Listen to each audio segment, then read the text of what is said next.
কোরআনের পাগলেরা বাতিলের রক্তচক্ষুকে ভয় পায় না। ইসলামের শত্রুরা সাবধান হয়ে যাও। বাংলার জমিন এটা উর্বর জমিন, এটা শাহজালালের জমিন, এটা শাহ মখদুমের জমিন, এটা শরিয়াতুল্লাহর জমিন, এটা আউলিয়াদের পূর্ণভূমি এই বাংলাদেশ। এই বাংলাদেশে যদি পরিমণি থাকতে পারে, শাকিব খান থাকতে পারে, এই বাংলার জমিনে কোরআনের পাখিরাও থাকবে। বলেন ঠিক কিনা?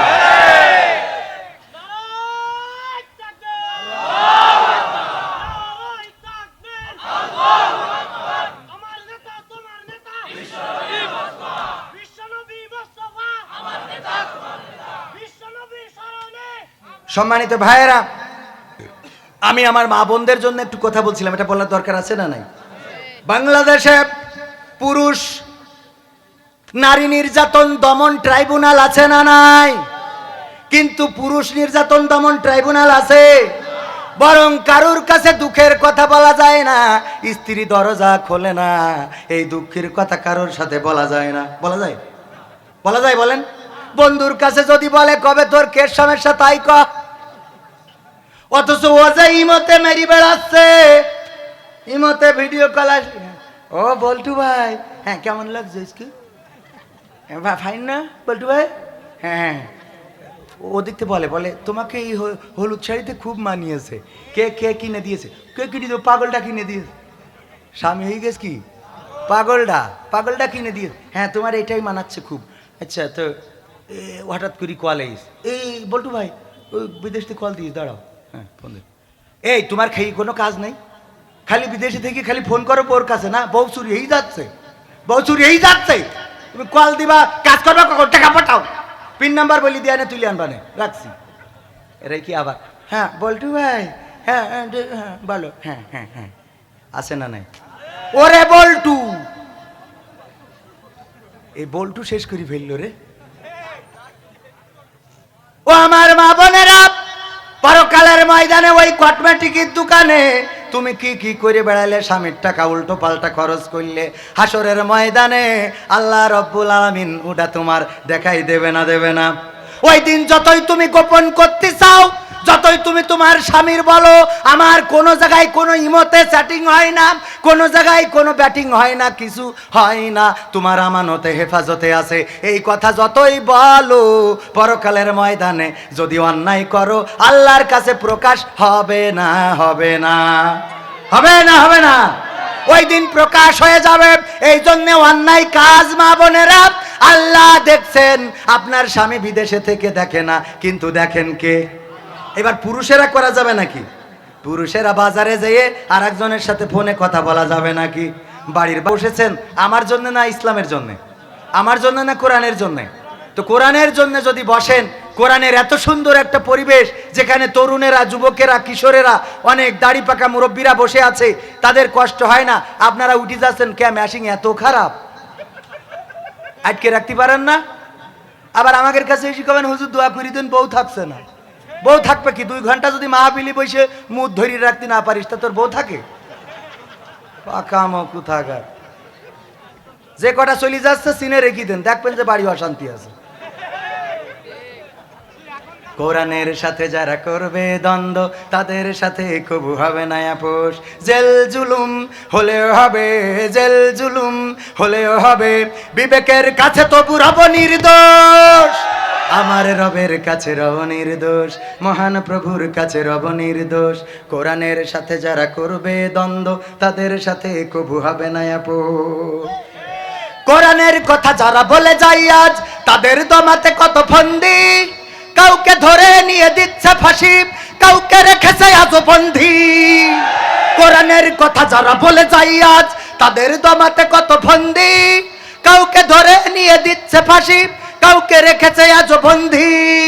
হক কথা বললেই জ্বলে জায়গা, কোরআনের কথা সইতে পারে না, হক কথা বললেই জ্বলে জায়গা, কোরআনের কথা সইতে পারে না। জানি না তাদের আমাদের পরে কেন এত আক্রোশ। জেল জুলুম হলেও হবে, জেল জুলুম হলেও হবে, বিবেকের কাছে তবু রব নির্দোষ। আমার রবের কাছে রব নির্দোষ, মহান প্রভুর কাছে রব নির্দোষ। কোরআনের সাথে যারা করবে দ্বন্দ্ব, তাদের সাথে কবু হবে না আপোষ। কোরআনের কথাই আজ বলতে গেলে আসছে বাধা কত ভাবে, কোরআন প্রেমিকেরা হাতে রেখে হাত সামনে এগিয়ে যাবে।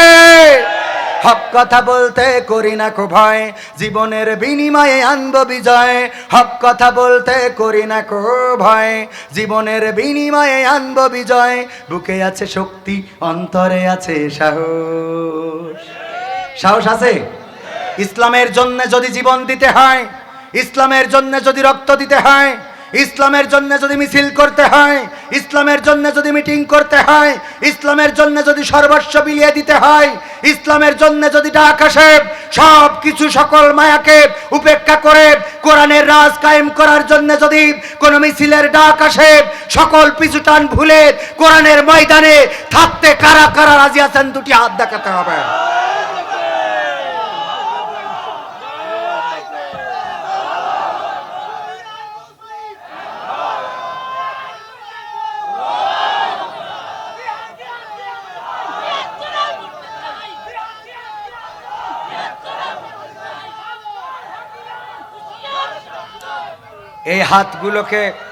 এই হাতগুলোকে আল্লাহ কবুল করে নিন। আল্লাহর নবী সাল্লাল্লাহু আলাইহি সাল্লাম বলেছেন, যদি কোনো বান্দা গুনাহ করে, যদি কোনো বান্দা গুনাহ করে, গুনার নিয়ত করেছে কিন্তু সে গুনাহগার হবে না, গুনার নিয়ত করেছে সে গুনাহগার হবে না, যখন সে গুনাহ করে বসে তখনও অপেক্ষায় থাকে বান্দা তওবা করে কিনা, বান্দা তওবা করে কিনা। কিন্তু যদি কেউ ভালো কাজের নিয়ত করে, সাথে সাথে আমলনামায় সওয়াব লেখা হয়ে যায়। বলেন সুবহানাল্লাহ। ভালো কাজ আপনি করতে পারলেন কি না পারলেন, আলেমেরা এখানে বসা, আমি যদি বানিয়ে বলি আমার মুখে যেন ক্যান্সার হয়। আল্লাহর নবী বলেছেন, ভালো কাজ করার নিয়ত যে করলো, সাথে সাথে তার আমলনামায় সওয়াব লেখা হয়ে গেল। সত্য তো? ভালো কাজের নিয়ত করলেই সওয়াব আছে না নাই? সওয়াব আছে। আমরা ভালো কাজের নিয়ত করতে বুঝি না, আমরা ভালো কাজ করতে চাই না। ভাইরা আমার, ভালো কাজের সাথে যদি থাকেন, আল্লাহ বলেছেন আমলে সলেহ যারা করবে তারা জান্নাতে যাবে। শুধু জান্নাতে যাবে না, চিরস্থায়ী, কি চিরস্থায়ী থাকবে, চিরস্থায়ী জান্নাতের বাসিন্দা হবে যারা ভালো কাজ করবে। এই ভালো কাজের পূর্ব শর্ত হলো ঈমান, ঈমানটা আনতে হবে আগে। সব ভালো কাজ করেছেন। আমাদের যশোর মহাসড়কে ভারত পর্যন্ত আমি ইন্ডিয়ায় যেই দেখে আইছি, শিশু গাছ লাগাইনো আছে না নাই? এটা লাগাইছে এক হিন্দু, লাগাইছে না? কত ছায়ায় কত মানুষের কত উপকার হয়েছে। যদি এখন মানুষ মরতেছে, এখন অ্যাক্সিডেন্ট করে মানুষ মারে, ঝামেলা। আর পরিবেশবাদীরা মানুষ মরি যায়, ও দুঃখ নেই, গাছ যেন না মারে। কে গাছ যেন না মারে। এদের অবস্থা হইলো এরকম, ওই যে আগের সময় এটা ক্যাসেট বেরোইতো যে একজন বলছে যে জীবে দয়া করে যেজন সেজন সেবিছে ঈশ্বর। তা ফজা বলছে আমি করেছি তাহলে এই কাজ, জীবে দয়া করেছি। বলছে কি করলি? বলছে ওই যে করিমউদ্দিন ছেলে মকসুদ্দিন, ও হইলো একটা কুকুরের ল্যাজ ধরি দেখি টাইনতিছে, আমি যেই ওর মাজা বরাবর দিলাম এক লাথি দিয়ে কাট করে ফেলাই থুই, কুকুরের বাইসা সাইডি দিলে চলে গেল। তো জীবে দয়া হিজ না। তা বলছে তা তুই যে মকসুদের ছেলের মারলি তা বলছে ও জীব। বলছে মানুষ যে জীব হয় তা তো জানতাম না। তো এখন শিশু গাছ হইলো জীব, আর মানুষ যে মরি যায় ওরা জানে না যে মানুষও জীব। মরি গেলি কবে ও মানুষও জীব। কে? এই অবস্থা না? এই অবস্থা। সম্মানিত ভাইয়েরা, হাত উঁচু করেছি আমরা কোরআনের জন্য, দ্বীনের জন্য, ইসলামের জন্য, করেছি না?